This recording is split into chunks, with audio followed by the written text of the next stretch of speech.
साधारण मध्य प्रदेशामध्ये आमचा 8वा मुक्काम होता.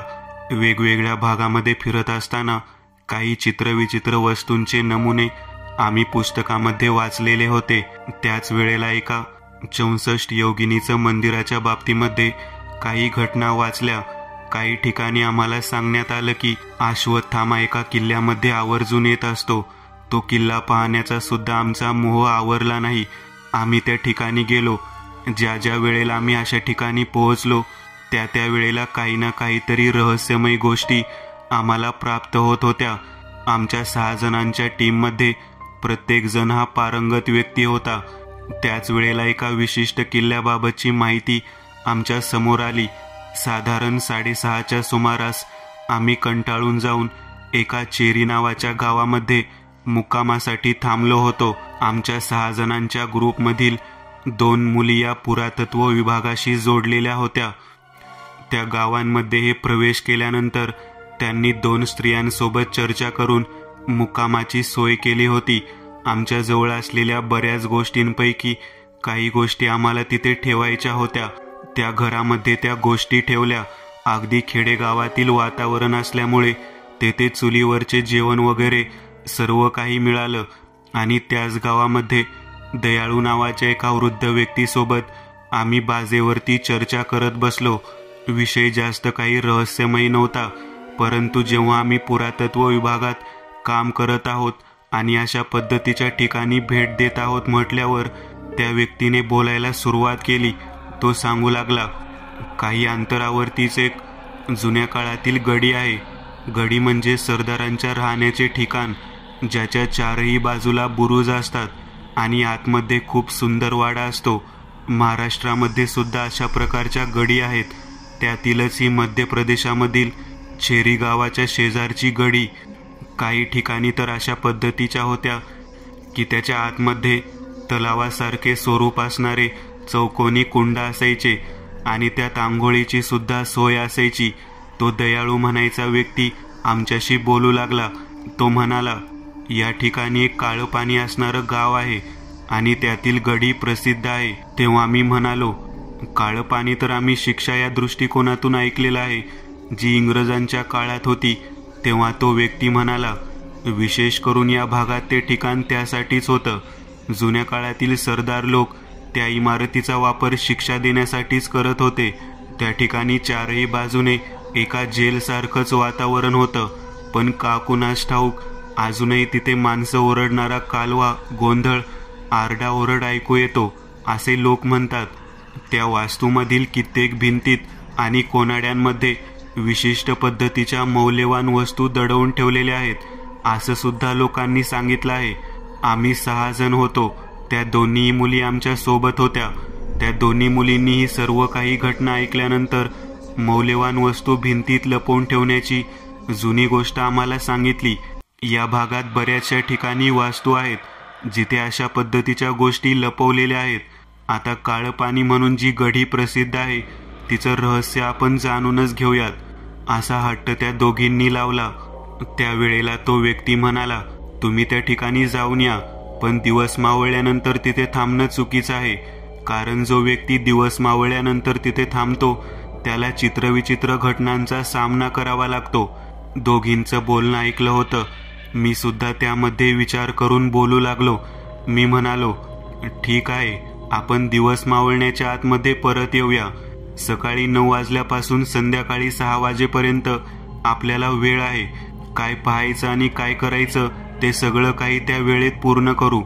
तसेही आमच्याकडे पुरातत्व विभागाचं ओळखपत्र असल्यामुळे काहीच अडचण येणार नव्हती. आम्ही दुसऱ्या दिवशी सकाळी 9 वाजता त्या ठिकाणी जायचं ठरवून त्या गावातून त्या काळ्या पाण्याच्या गडीकडे जाण्यासाठी निघालो. प्रवासाला सुरुवात झाली होती. काही अंतरावरतीच आम्ही आमची वाहनं लावली आणि त्या चौकोनी तटबंदी असलेल्या वास्तूमध्ये प्रवेश करण्यासाठी ओळखपत्र दाखवून आतमध्ये निघालो. सुरक्षा रक्षक आमच्याकडे पाहत म्हणाले, साहबजादा, देर तक मत रहना, जल्दी वापस आना. 5:30 बजे राउंड होता है, तब आप बाहर दिखने चाहिए. मी त्याला म्हणालो, ठीक आहे, काही काळजी करू नका. आम्हाला जे काही या वास्तूबाबत कळाले आहेत ते पाहण्याचा शोध करणार आहोत. तेव्हा तेथील मुख्य जो पुरातत्व विभागाचा माणूस होता त्याने आम्हाला त्याच्या केबिनमध्ये बोलावलं आणि तिथे बसून चर्चा करायला सुरुवात केली. तो आमच्या सोबत आलेल्या दोन्ही मुलींकडे पाहत म्हणाला, तुम्ही दोघी जणी त्या ठिकाणी एका विशिष्ट भागात जाऊ शकत नाही आहात. तेव्हा लीला आणि शालू या दोघी जणी त्यांच्याकडे पाहत म्हणाल्या, का जाऊ शकत नाही आहोत? तेव्हा तो ऑफिसर म्हणाला, एक ठिकाण आहे ज्या ठिकाणी स्त्रियांना जाण्यासाठी मज्जाव आहे, फक्त पुरुष व्यक्ती जाऊ शकतात. मी त्यावेळेला मध्येच म्हणालो, म्हणजे नेमकं काय आहे तिथं? तेव्हा त्याने सांगितलं, एक चौकोनी स्विमिंग पूल सारखं कुंड आहे ज्याच्यामधलं पाणी काळसर आहे आणि त्या पाण्यामध्ये जर स्त्रियांचे प्रतिबिंब जर पडलं तर ते कपडे घातलेले असले तरी नग्न अवस्थेत दिसतात. आजपर्यंत ज्या महिलांनी तेथे प्रवेश केलेला आहे त्या ठिकाणी त्या नग्न अवस्थेत पाहिलेल्या आहेत. म्हणून आवर्जून सांगतो, तिथे तुम्ही जाऊ नका. त्या दोघींना तसे सांगितल्यानंतर मी मात्र त्या ठिकाणी जाऊन येऊ शकतो याबाबत त्याला बोलू लागलो. तो म्हणाला, हो तुम्ही जाऊ शकता, काही हरकत नाही, पण या दोघींना तिथं घेऊन जाऊ नका.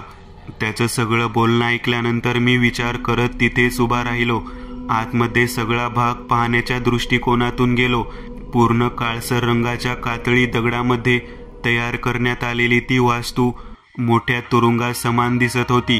एवढा मोठा तुरुंग असावा अशा पद्धतीने ती वाटत होती. जवळजवळ 2 मजली असलेली ती वास्तू आतमधून 4 टप्प्यांमध्ये पसरलेली होती. पहिल्या टप्प्यामध्ये म्युझियम सारखा भाग होता जिथे पाहण्यालायक त्या काळातल्या गोष्टी आणि सरदाराच्या घरातील वस्तू ठेवलेल्या होत्या. नंतर दुसऱ्या टप्प्यामध्ये एक विशिष्ट पद्धतीचं दालन होतं जिथे बसण्यासाठी कठडे करण्यात आले होते. कदाचित ते कैदी लोकांना जेवण वगैरे देण्यासाठी असावेत असे कठडे होते. त्यानंतर तिसऱ्या टप्प्यात गेलो. तिथे तुरुंगाचे सर्व दार बंद होती आणि या चौकोनी स्विमिंग पूल सारख्या कुंडाबद्दल बोलणं झालं होतं ते तर अतिशय विचित्र पद्धतीचे आणि भयानक स्वरूपाचं असावं असे मी मनात निश्चय केला होता. माझ्यासोबत असलेल्या दोन्ही मुलींना मी तिथेच थांबवलं आणि त्यांना म्हटलं की तुम्ही इथेच थांबा, मी आतमधून फिरून येतो. तेव्हा त्या जेलच्या ज्या मोठ्या दरवाजाच्या आतमधल्या भागामध्ये ज्या ज्या वस्तू भिंतीमध्ये कुठे पुरलेल्या आहेत, काय केलेल्या आहेत त्या शोधण्याच्या प्रयत्नात गेल्या. मी काळं पाणी जिथं आहे त्या ठिकाणी जाऊन पोहोचलो. त्या वास्तूमध्ये पोहोचल्यानंतर मी जशी कल्पना केली होती त्याहीपेक्षा वेगळं ते ठिकाण होतं. बाजूला कातळ बांधकाम असलेल्या दगडी बांधकाम असल्यामुळे त्याचे प्रतिबिंब त्या पाण्यामध्ये दिसत होतं आणि त्यामुळे ते पाणी पूर्णतः काळसर वाटत होतं. कदाचित यामुळेच त्याला काळ पाणी म्हणत असावेत. मी विचार करू लागलो, या पाण्यामध्ये अशी काय खासियत आहे की ज्या ठिकाणी कपडे घालून उभारलेली स्त्री नग्न अवस्थेत प्रतिबिंबित होते. मी वरच्या दिशेने पाहिलं तेव्हा दुसऱ्या मजल्याच्या वरच्या गच्चीवर चांगली तटबंदी होती. मी थोडा वेळ तिथेच थांबलो. इतक्यात मला पुन्हा वरच्या भागातून कोणीतरी फिरत आहे असं जाणवलं. मी व्यवस्थित लक्ष देऊन वरच्या भागाकडे पाहू लागलो. तेव्हा मी आश्चर्यचकित झालो, कारण वरच्या भागामध्ये माझ्यासोबत असलेल्या त्या दोन्ही मुली फिरत होत्या. मी खालून मोठ्याने ओरडलो, इथून बाजूला व्हा. त्या चौकीदाराने काय सांगितले माहीत नाही का? कशाला आला हा तिकडे? त्यांनी वरून माझ्याकडे खाली वाकून पाहिलं आणि जे घडायला नको होतं तेच घडलं. माझ्या आवाजाच्या दिशेने त्यांनी खाली वाकून पाहिलं आणि त्याचे संपूर्ण प्रतिबिंब पाण्यामध्ये पडलं. वरच्या दुसऱ्या मजल्यावर जरी उभारलेले असले तरी त्यांच्या शरीराचा संपूर्ण भाग मला नग्न अवस्थेत दिसत होता. मी प्रचंड घाबरलो. आता काय करायचं?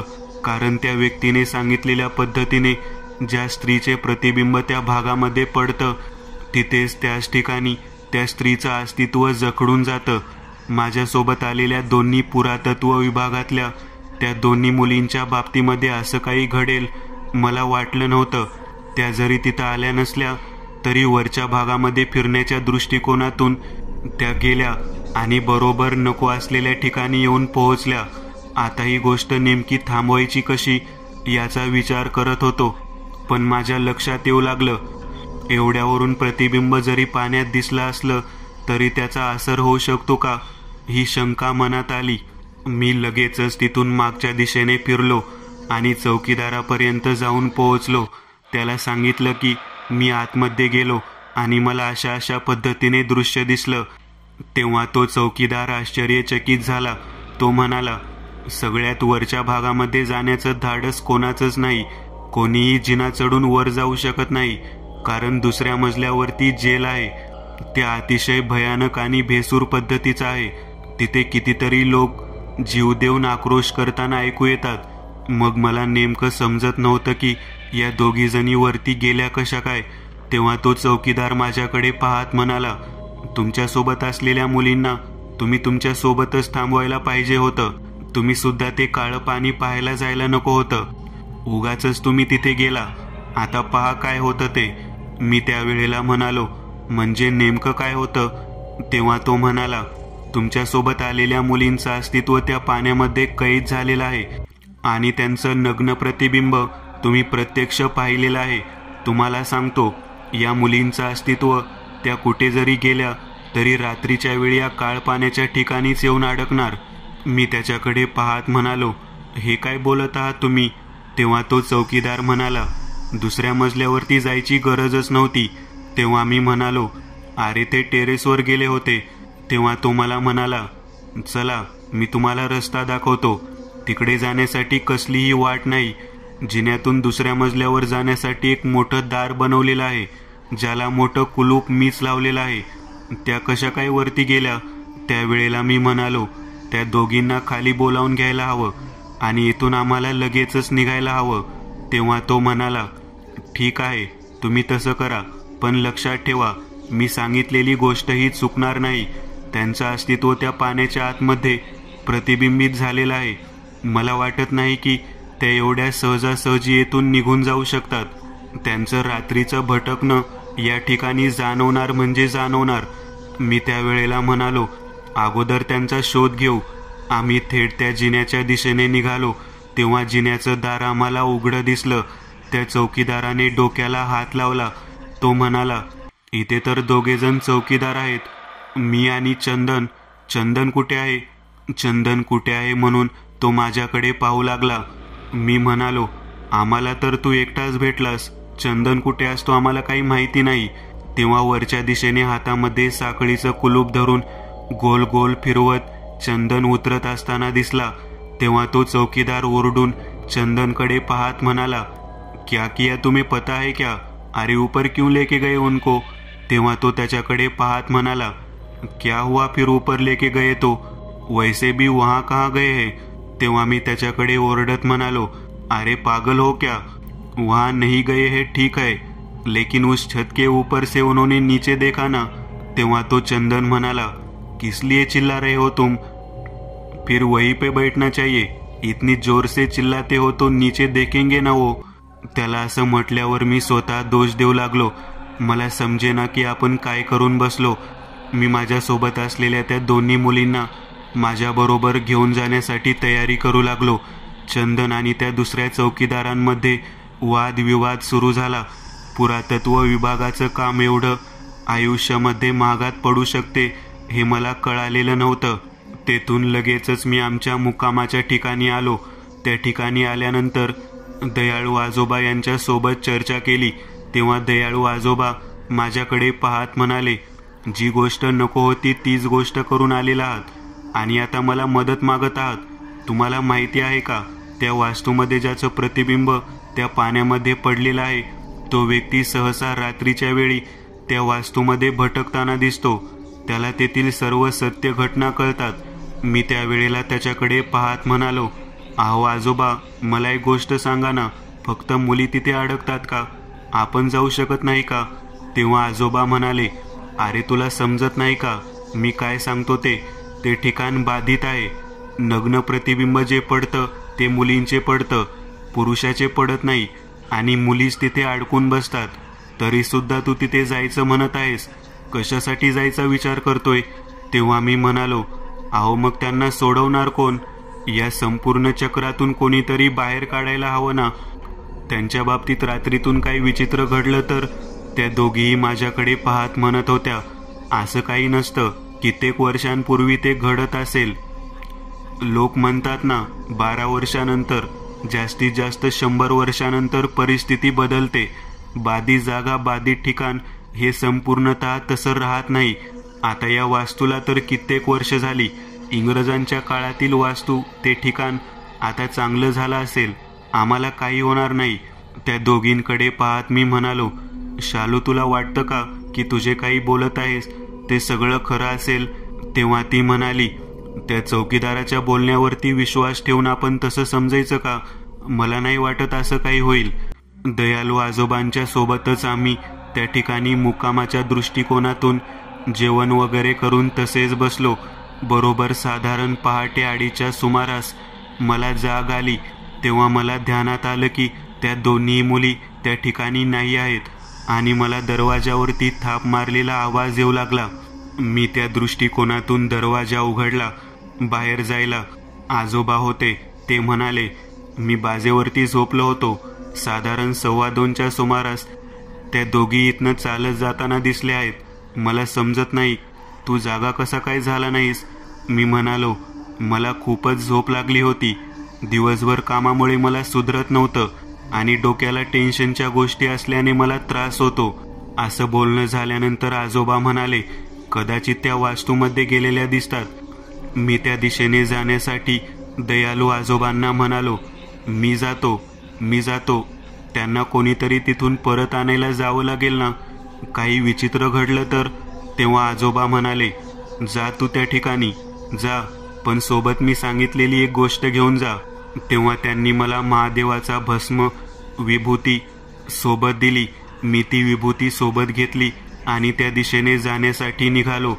मी त्या वास्तूजवळ जाऊन पोहोचलो. रात्रीच्या शिफ्टला काम करणारे दोन्ही चौकीदार तिथे बसलेले होते. मला पाहिल्यानंतर ते माझ्याकडे बघत म्हणाले, या वेळेला कशाला आलेला आहात?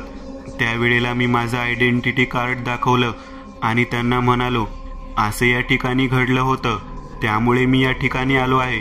तेव्हा डे शिफ्टमध्ये असणाऱ्या व्यक्तीने त्यांना माहिती दिली आहे असं ते दोघेही म्हणाले. तेव्हा मी म्हणालो, चंदन म्हणायचा जो कोणी चौकीदार होता त्याने सगळा घोळ घातला. तेव्हा त्या ठिकाणी उपस्थित असलेल्या शशी म्हणायच्या चौकीदार माझ्याकडे पाहत म्हणाला, चंदन म्हणायचा जो चौकीदार आहे त्याचा मृत्यू होऊन जवळजवळ 1 वर्ष झालेला आहे आणि तुम्ही असं कसं काय म्हणता? तेव्हा मी हादरलो. मी म्हणालो, तुमचा जो मुख्य चौकीदार होता तो सुद्धा त्याच्याशी चर्चा करत होता. तेव्हा तो म्हणाला, तो नवीन कामाला लागलेला आहे, त्याला माहीत नाही की चंदनचा मृत्यू झाला आहे ते. बापरे, म्हणजे आपण एका मृतात्म्याशी चर्चा केली आणि त्याच आत्म्याने त्या दोघींना तिकडे वरती नेला आणि त्याचे प्रतिबिंब खाली पाडलं. तेव्हा मी म्हणालो, चंदन हा कोण होता आणि त्याने असे कसे काय केले? तेव्हा ते दोन्ही चौकीदार माझ्याशी बोलू लागले. ते म्हणाले, चंदन या ठिकाणी काम करणारा मुलगा होता, परंतु ज्या वेळेला त्याची नाईट शिफ्ट असायची तेव्हा तो आतमध्ये भिंतीमध्ये जतन केलेले सोन्या नाण्याच्या वस्तूला बाहेर काढायचा प्रयत्न करायचा. या गोष्टींमध्ये त्याचा विचित्ररित्या मृत्यू झालेला आढळलं. तेव्हा मी म्हणालो, कसं काय त्याचा मृत्यू झाला? तेव्हा त्यांनी सांगितलं की त्याचा मृत्यू हा त्या काळपाणी जिथं आहे त्या तलावाच्या त्याच चौकोनी कुंडाच्या जवळ झाला. काय? तुम्ही असं कसं काय म्हणू शकता? तेव्हा ते दोघेही जण म्हणाले, मुळात आम्ही त्या ठिकाणी कोणाला सोडतच नाही. जर कोणी गेलं तर पुरुष माणूस जातो, पण असा जिन्यामधून वरती जाणारा चंदन हा एकमेव मृतात्मा आहे जो अशा पद्धतीने लोकांना वर घेऊन जातो. हे आजच कळालं आहे. त्या दोन्ही मुली आतमध्ये आलेल्या आहेत का? मी विचारलं. तेव्हा ते म्हणाले, नाही, आतमध्ये तर त्या मुली दिसल्या नाहीत. या इथून तर गेटमधून कोणीच गेले नाही. ना कसला आवाज आहे ना काही आहे. तेवढ्यात वरच्या भागामध्ये पुन्हा हालचाल दिसू लागली. मी त्यावेळेला वरच्या दिशेने पाहिलं. तेव्हा शशी म्हणायच्या चौकीदार मला म्हणाला, कदाचित तुम्ही म्हणता तशाच पद्धतीने घडलेलं असावं. मी म्हणालो, काय घडलं असेल? तेव्हा त्याने सांगितलं, मागच्या बाजूने कोणीतरी आत प्रवेश केला आहे. मी त्यावेळेला म्हणालो, मागच्या बाजूने सुद्धा प्रवेश करता येतो? त्यावेळेला तो माझ्याकडे पाहत म्हणाला, का करता येत नाही? सैतानी शक्तीला आमंत्रण दिलं असेल तर ती कोणत्याही रीतीने कुठूनही बोलावून घेते. तुम्ही ज्या मुलींबाबत बोलत आहात त्या दोन्ही मुलींनी नको असलेल्या गोष्टीचं परीक्षण केलेलं आहे आणि कदाचित त्यामुळेच तर हे घडलं आहे. मी म्हणालो, म्हणजे अहो त्या जेलमध्ये खालच्या भागामध्ये कुठे सोनं आहे, कुठे हिरे आहे, कुठे माणिक मोती आहेत, हे जो व्यक्ती शोधायला जातो त्या व्यक्तीला चंदनची भेट होते. चंदन त्यांना आपल्या बोलण्यामध्ये गुंतवतो आणि त्या ठिकाणी घेऊन जातो ज्या ठिकाणी व्यक्ती गेल्यानंतर या वास्तूमध्ये अडकून पडतो. मी म्हणालो, म्हणजे नेमकं कुठं? तेव्हा शशी माझ्याकडे पाहत म्हणाला, दुसऱ्या मजल्यावरती गेलेला व्यक्ती, त्याचं प्रतिबिंब जर ती स्त्री असेल तर त्या काळसर पाण्यामध्ये पडल्यानंतर ती रात्रीतून येथे कैद होते. कदाचित तुमच्यासोबत असलेल्या दोन्ही व्यक्ती या ठिकाणी कैद झालेल्या असाव्यात. हे सगळं काही मी ऐकल्यानंतर त्या दोघांकडे पाहत म्हणालो, म्हणजे तुम्हाला इथून आता जाताना कोणी दिसले नाही आणि तुम्ही म्हणत आहात की कैद झालेले असाव्यात. तेव्हा तो म्हणाला, भूत व्यक्ती कधी दिसते का? तेव्हा मी म्हणालो, माझ्यासोबतच्या दोन्ही मुली जिवंत आहेत. तेव्हा शशी माझ्याकडे पाहत म्हणाला, दोन्ही व्यक्ती जिवंत आहेत, पण त्यांच्यासोबत असलेला चंदन जिवंत नाही ना? त्यांनीच त्यांना नेला असणार. मागच्या भागातून त्याने वाट दाखवलेली असणार. त्यांना त्या भ्रमित झालेल्या असणार. तुम्ही आमच्यासोबत चर्चा करण्यापेक्षा आतमध्ये प्रवेश केलेला बरा. मी म्हणालो, आतमध्ये प्रवेश केल्यानंतर त्यांना बाहेर आणण्यासाठी काय करावे लागेल? तेव्हा तो व्यक्ती माझ्याकडे पाहत म्हणाला, काही वेळानंतर तो फेरा संपतो. साधारण 5 वाजण्याच्या सुमारास. मला वाटतं की त्या बाहेर येतील. तोपर्यंत काय होईल काही सांगता येत नाही. मी त्यावेळेला त्यांच्याकडे पाहत म्हणालो, म्हणजे नेमकं म्हणायचं काय आहे? 5 वाजेपर्यंत मी या ठिकाणी थांबू? तेव्हा तो माझ्याकडे पाहत म्हणाला, तसं करू नका, माझ्यासोबत आत चला. तुमच्यासोबत कोणती पवित्र गोष्ट किंवा वस्तू आहे का ज्या गोष्टीमुळे तुम्हाला कोणत्याही प्रकारचा त्रास होणार नाही? तेव्हा आम्ही माझ्याजवळ असलेल्या पवित्र भस्म त्या दोघांना दाखवलं. तेव्हा शशी म्हणाला, हा बाहेर थांबेल, मी तुमच्यासोबत येतो. आम्ही त्या ठिकाणाहून पुन्हा त्या ठिकाणी आतमध्ये प्रवेश करू लागलो. ज्या ठिकाणी रत्न भिंतीमध्ये काढलेली होती त्या ठिकाणापर्यंत जाऊन पोहोचलो. तेव्हा त्या ठिकाणी चंदनचा आत्मा फिरताना दिसू लागला. नेमकं काय रहस्य आहे म्हणून त्या ठिकाणच्या त्या पाण्यामध्ये त्या प्रकारचे प्रतिबिंब दिसत असावं हा विचार मनात येत होता. त्या प्रेतात्म्याला पाहिल्यानंतर शशी माझ्याकडे पाहत म्हणाला, मला वाटत नाही आपण आज प्रवेश करावा. मला वाटतं आपण इथून निघून जायला हवं. तेव्हा दुसऱ्या मजल्यावरती ज्या ठिकाणी तुरुंगाचा भाग होता त्या एका भागातून मोठमोठ्याने त्या दोघींचा ओरडलेला आवाज ऐकू येऊ लागला. मी वरच्या दिशेने जाण्यासाठी शशीला सांगू लागलो. तेव्हा शशी म्हणाला, येथील सर्व चाव्या चंदनच्या हातात आहेत. तेव्हा मी, जिन्याच्या दिशेने तरी चल, कदाचित मुली वर गेल्यामुळे जिना उघडा असेल. तेव्हा शशी माझ्यासोबत जिन्याच्या दिशेने आला. जिन्याचे दार उघडलेलं होतं. त्या दिशेने मी धावत धावत वर निघालो. माझ्या पाठोपाठ शशी सुद्धा होता आणि त्याच्या पाठोपाठ चंदनचा प्रेतात्मा आमचा पाठलाग करत वर येत होता. मला नेमकं समजना असं का घडत आहे. मी वरच्या दिशेने गेलो. माझ्या पाठोपाठ असलेल्या शशी मला म्हणाला, या ठिकाणी जिथे आवाज आला आहे त्या दिशेने जायला हवं. मी त्या ठिकाणी पोहोचलो. तेव्हा जेलच्या आतमध्ये एक चांगला उंचपुरा व्यक्ती त्या दोघींना आपल्या दोन्ही हातामध्ये बगलेमध्ये घट्ट पकडून कुरवाळत होता. त्याचे चुंबन घेत होता. मी हा प्रकार पाहिल्यानंतर घाबरलो, कारण त्या दोघी नग्न अवस्थेत त्याच्या समोर उभारलेल्या होत्या. नग्न प्रतिबिंब जे काही मला सांगण्यात आलं होतं ते मला प्रत्यक्ष दिसत होतं. मी वरून खालच्या भागात डोकावून पाहिलं तेव्हा खालच्या भागामध्ये चंद्राच्या प्रकाशामध्ये मला त्या चौकोनी कुंडामध्ये त्या दोघींसोबत शारीरिक चाळे करत असलेला तो व्यक्ती मला दिसू लागला. तेवढ्या शशीच्या पाठीमागे जोरात कोणीतरी लाथ घातली. शशी माझ्या दिशेने येऊन धडकला. मी नीट पाहिलं तेव्हा तो चंदनचा प्रेतात्मा होता. त्याने शशीला जोरात बोलायला सुरुवात केली. सरदाराच्या कक्षेमध्ये येण्याचं धाडस करतोस काय? तुला सुद्धा इथे रात्रीतून भटकावं लागेल. तुला सुद्धा आणि तुझ्यासोबत आलेल्या या व्यक्तीला सुद्धा रात्रीतून भटकावं लागेल. दुपारीच मी त्याला सांगितलं होतं तरी तो आला आहेस. मी त्याच्याकडे एकटक नजरेने पाहत होतो. आतमधल्या दोन्ही पोरींकडे पाहत मी त्याला म्हणालो, तू इथं दलालीचे काम करतोस काय? मेल्यानंतर सुद्धा सोन्याच्या हव्यासापायी, हिरे माणिक मोत्याच्या हव्यासापायी या ठिकाणी दलालीचे काम करत आहेस. तो प्रचंड रागाने माझ्याकडे पाहत अंगावर येण्याचे धाडस करू लागला. परंतु माझ्याकडे आजोबांनी दिलेल्या शंभू महादेवाच्या भस्माचा प्रभाव मी त्याला दाखवायचं ठरवलं. मी रागारागाने पाहणाऱ्या त्या चंदनच्या दिशेने माझ्या खिशामध्ये दिलेल्या त्या पवित्र विभूतीला बाहेर काढत हवेमध्ये फुंकर केला. त्याच वेळेला चंदन वरच्या दिशेने खाली त्या काळसर पाण्याच्या डोहामध्ये पडला आणि जे दृश्य दिसत होतं ते संपूर्णतः नाहीसं झालं. जेलच्या त्या सळ्याच्या आतमध्ये बंदिस्त असणाऱ्या माझ्या सोबतच्या दोन्ही मुली मला नग्न अवस्थेत तिथे पडलेल्या दिसल्या. शशी माझ्याकडे पाहत म्हणाला, बापरे, एका झटक्यात तुम्ही सर्व पिढाच घालवली. काय भयानक प्रकार होता हा. मी म्हणालो, म्हणजे नेमकं काय झालं? कळलं नाही का तुम्हाला? पवित्र भस्म ज्या प्रेतात्म्याच्या शरीरावरती पडलं तो प्रेतात्मा अगदी सरळ सरळ जाऊन पाण्यात पडला. त्या प्रतिबिंबित असणाऱ्या त्या काळसर काळ पाणीच्या आतमध्ये येथे भटकणारा प्रेतात्मा पडला आणि त्या काळ्या पाण्यामध्ये असणाऱ्या त्या सरदाराचा प्रेतात्मा एका क्षणात मुक्त झाला.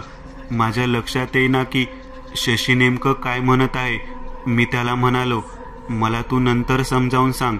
आता या ठिकाणी असलेल्या दोन्ही मुलीचे अंगावरती वस्त्र धारण करायला हवीत. मी आतमध्ये गेलो.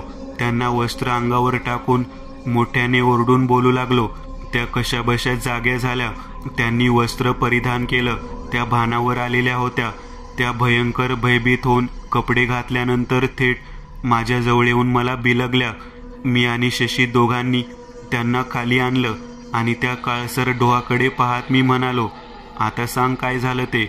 तेव्हा शशी म्हणाला, हा काळसर डोह म्हणजे त्या सरदाराच्या शरीराचा जतन केलेला भाग होता. या ठिकाणी जेलर म्हणून काम करणाऱ्या त्या मुख्य सरदाराला दफन करण्यात आलं होतं आणि त्याच्यावरती हा काळसर डोह बनवण्यात आला होता. तुम्हाला सांगतो, या डोहामध्ये जे पाणी होतं, ज्यामध्ये स्त्री बघण्याची दृष्टी होती, ती सगळी दृष्टी नग्न पद्धतीने तो पाहू शकत होता. एखाद्या स्त्रीचे प्रतिबिंब जर तिथे पडलं तर ते नग्न स्थितीतले दिसत होतं आणि या पाठीमागे त्या सरदाराचा प्रेतात्मा होता. त्यानेच त्या ठिकाणी असलेल्या जतन केलेल्या हिरे माणिक मोत्याचे रक्षण करत असताना चोरी करणाऱ्या चंदनला धडा शिकवला आणि त्याला तेथेच भटकवत ठेवलं. पण आज तुम्ही जे काही काम केलं ते इतकं महत्त्वाचं काम झालं की केवळ शंभू महादेवाच्या भस्माने त्या चंदनच्या शरीरावर, त्याच्या आत्म्यावर केलेली फुंकर थेट वरून पाण्यात पडली आणि त्याचा देह त्या पाण्यामध्ये असलेल्या सरदाराच्या आत्म्याला जाऊन बिलगला. एका क्षणात येथे असलेली बाधा तुम्ही संपुष्टात आणली. तेव्हा मी म्हणालो, आता माझ्या लक्षात आलं की नेमकं काय झालं ते. सैतानी शक्तीचा वापर केवळ भस्म्याच्या प्रभावाने संपुष्टात आला. एका अर्थाने चंदन या ठिकाणी आला ते अगदी योग्यच झालं. चंदनला ते भस्म लागलं आणि त्याच्यामार्फत त्या सरदाराच्या दफन केलेल्या जागेवर त्या पाण्यामध्ये जाऊन ते पडलं. मी माझ्यासोबत असलेल्या त्या दोन्ही मुलींना घेऊन परत आमच्या मुक्कामाच्या ठिकाणी चालत निघालेलो होतो.